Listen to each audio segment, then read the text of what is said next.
Another 5-minute mystery.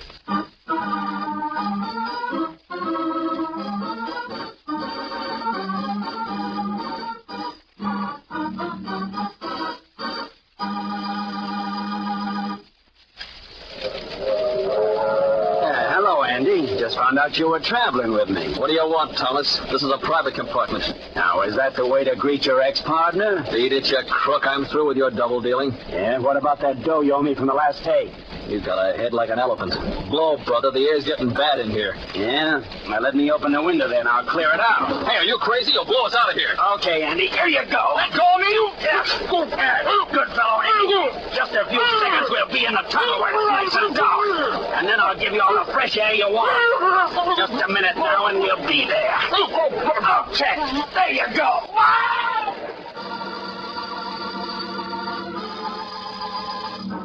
Nothing like this ever happened on this railroad during my time, Mr. Thomas. Can't tell you how sorry I am about your friend. That's all right, conductor. Not the fault of the railroad. Can't stop a suicide. Well, what makes you think it was a suicide? He might have fallen out of the window when he tried to open it. Yeah, that's possible, sure, but he looked pretty down the mouth when I left him to grab a smoke in the lounge car. Well, why can you smoke in the compartment? That's the advantage of having one these times. Andy, my friend was a little touchy about the air in here, so I came out. What happened after you went out for a smoke?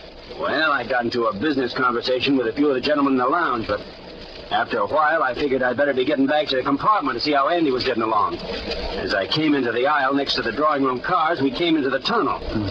I knew that Andy's room was only 3 doors away, so I felt my way along in the dark to his door. When I opened it, I felt a sudden rush of air in the room. I closed the door and tried to find the light switch, but I couldn't. The train was still in the tunnel? Yeah. I lit a match and saw that the window of the train was wide open. Andy's coat and hat was on the seat and his bag was on the rack. But he was gone. I see. Well, that'll be sufficient, Mr. Thomas. I have enough for my report. Okay. If you need me, I'll be in my compartment. And please stay there, Mr. Thomas. For when we reach our next stop, I'm turning you over to the police for murder. By what damaging slip in his story did Johnny Thomas prove to the conductor that he was the murderer of his former partner? In just a moment, we'll know. But first...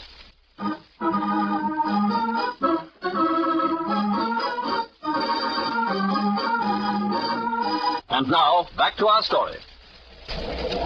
Are you crazy? What do you mean I murdered Andy? Prove it. Easily. You said that when you opened the door to your friend's compartment, you felt a sudden rush of air in the room.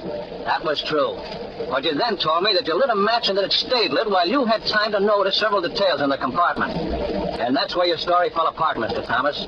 No match would stay lit for more than a split second in the face of that rush of air sweeping in from the open window in the tunnel. And I thought I had an airtight alibi. That was your mistake. There was too much air.